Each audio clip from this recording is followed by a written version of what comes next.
आपको बता दें, जहां पहलगाम हमले पर यूनाइटेड नेशन सिक्योरिटी काउंसिल की रिपोर्ट सामने आई है। यूएनएससी का ये कहना है कि टीआरएफ ने पहलगाम हमले की 2 बार जिम्मेदारी ली।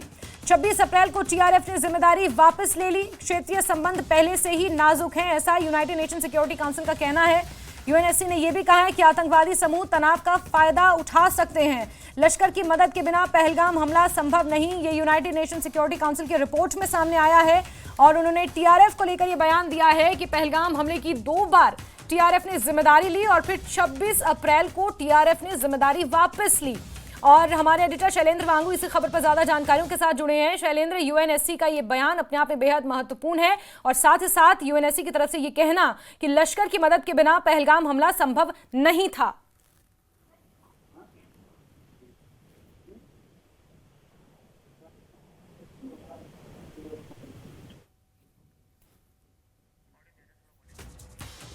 चलिए दोबारा जुड़ने की कोशिश करते हैं, लेकिन इस बीच आपको बता दें कि क्षेत्रीय संबंध पहले से ही नाजुक हैं, ऐसा यूएनएससी का कहना है। और इन्हीं नाजुक संबंधों का फायदा आतंकवादी उठा सकते हैं। साथ ही साथ यूएनएससी ने यह भी कहा है कि लश्कर की मदद के बिना ये हमला पॉसिबल नहीं था। पहलगाम हमले पर यूएनएससी की रिपोर्ट सामने आई है। हमारे एडिटर शैलेंद्र वांगू एक बार फिर से जुड़ चुके हैं हमारे साथ। शैलेंद्र, जरा बताएंगे यूएनएससी ने क्या कुछ कहा है, और साथ ही साथ एक बड़ा दावा भी उन्होंने किया है कि लश्कर की मदद के बिना पहलगाम में जो हमला हुआ वो पॉसिबल नहीं था। देखिए जैस्मिन, ये बहुत बड़ी डिप्लोमेटिक जीत है भारत के लिए कि जहां पर यूएनएससी 1267 कमेटी की जो मॉनिटरिंग टीम रिपोर्ट, जिसे एमटी रिपोर्ट कहते हैं, उसमें पहली बार टीआरएफ का जिक्र आया है। ये पहली बार है कि यूएन की किसी भी रिपोर्ट में टीआरएफ का जिक्र इस तरह से आया है। हालांकि रिपोर्ट में ये कहा गया है और इस बात को इंश्योर किया गया है कि जो टीआरएफ है उनकी तरफ से जिम्मेदारी ली गई थी पहलगाम हमले के बाद 2 बार, जिसके बाद वो रिट्रैक्ट कर गए। उन्होंने ये भी कहा है कि इसके पीछे टीआरएफ के पीछे जो है वो लश्कर का संबंध भी है। तो ये तमाम चीजें पब्लिक डोमेन में आ चुकी हैं, जिसको कहीं ना कहीं रोकने के लिए पाकिस्तान लगातार कोशिश कर रहा था। लेकिन भारत ने लगातार जो प्रयास किए हैं, न सिर्फ यूएनएससी में बल्कि दिल्ली में भी और अंतर्राष्ट्रीय मंच पर भी जो भारत ने पुख्ता सबूत दिए हैं, उनको सही मानते हुए ये साबित हो चुका है कि किस तरह से अब यूएनएससी भी कि एमटी रिपोर्ट में भी ये टीआरएफ का जिक्र आ चुका है। यानी टीआरएफ एक आतंकी संगठन है। अब इसको जो सैंक्शंस कमेटी है, जो एक्चुअल सैंक्शंस कमेटी है, वहां पर पारित कराना और आसान हो जाएगा।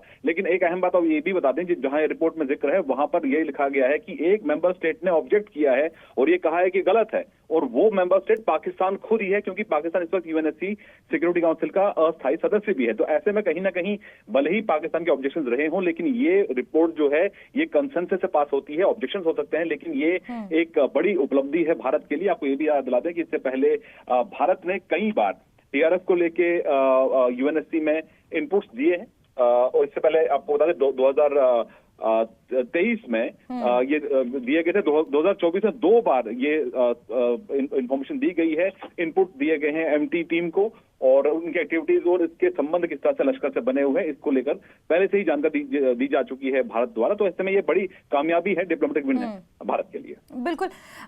साथ ही साथ शैलेंद्र, ये भी यूएनएससी का कहना है कि क्षेत्रीय संबंध पहले से ही नाजुक हैं, और इस दौर में आतंकवादी समूह इस तनाव का फायदा उठा सकते हैं। तो ये इशारा किस तरफ है, कैसे समझें इस बयान को?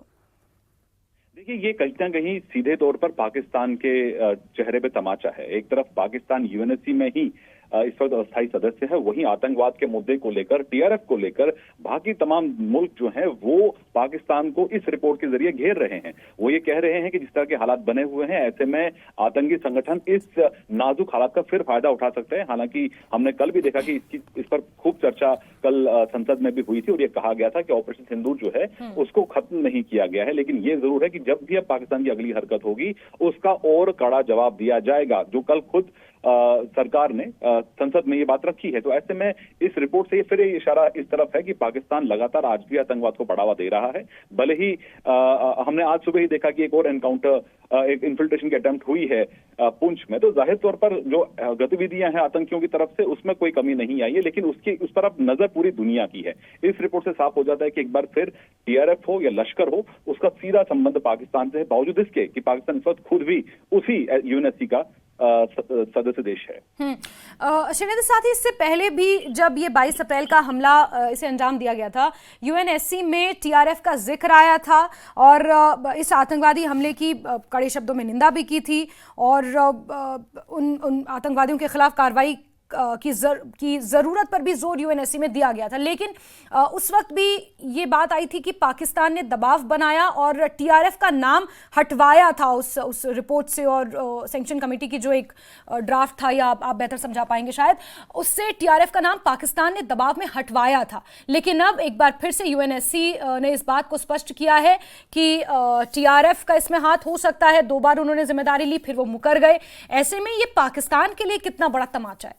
बिल्कुल एम्बैरेसमेंट है पाकिस्तान के लिए। जैसा कि आपने कहा कि पाकिस्तान के विदेश मंत्री इशक डार ने वहां की पार्लियामेंट में, वहां की नेशनल असेंबली में ये बात कही थी कि यूएनएससी का जो स्टेटमेंट आना था कंडेमनेशन को लेके, जिसमें पहलगाम हमले की निंदा की गई थी, उसमें टीआरएफ का जिक्र था। लेकिन पाकिस्तान ने इंश्योर किया कि अपनी पावर्स का गलत इस्तेमाल करते हुए कि उसका जिक्र उस स्टेटमेंट में ना हो। लेकिन वो भी आज एक्सपोज हो गया कि एक तरफ जहां पाकिस्तान के विदेश मंत्री ने छाती ठोक के ये कहा था कि हमने टीआरएफ का जिक्र वहां से हटवा दिया है, आज वही यूएनएससी में टीआरएफ को शामिल किया गया। और ये पहली बार है कि यूएन की किसी भी रिपोर्ट में द रेजिस्टेंस फ्रंट का जिक्र किया गया है। हालांकि भारत उसको पहले से प्रतिबंधित कर चुका है। उसके बाद अब से कुछ दिन पहले आपको याद होगा कि अमेरिका की तरफ से भी टीआरएफ को प्रतिबंधित किया गया था।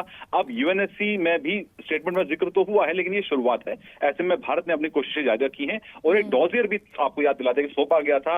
एक डोजियर 2024 मई में सौंपा गया था यूएन की रिपोर्ट, यूएन की इस टीम को, जिसे एमटी टीम कहते हैं, जिसके बाद जो सबूत है वो इकट्ठा हुए, जिसके बाद तमाम जो कंट्रीज हैं, यूएनएससी 15 मेंबर्स होते हैं, तमाम देश मानते हैं पाकिस्तान को छोड़ के कि पाकिस्तान ही है वो देश जो आतंकवाद को बढ़ावा देता है और पहलगाम हमले के पीछे टीआरएफ का ही हाथ है। बावजूद इसके कि उन्होंने 2 बार उसको एडमिट किया और बाद में कहा कि हमारा इस हमले से कोई लेना देना नहीं है। लेकिन जिस तरह से उनको ट्रैक किया गया, जिस तरह से पहलगाम हमले के आतंकियों को मार गिराया गया ऑपरेशन महादेव में, तो जाहिर तौर से ये साफ हो जाता है कि पाकिस्तान एक्सपोज हो चुका है, ना सिर्फ यूएनएससी बल्कि पूरी दुनिया में। बिल्कुल बिल्कुल, और ये जवाब सिर्फ पाकिस्तान को ही नहीं बल्कि भारत में बैठे उन लोगों को, उन ताकतों को भी है जो सवाल उठा रही थी कि क्या सबूत है कि आतंकवादी पाकिस्तान से ही आए हैं। शैलेंद्र, बहुत शुक्रिया जुड़ने के लिए।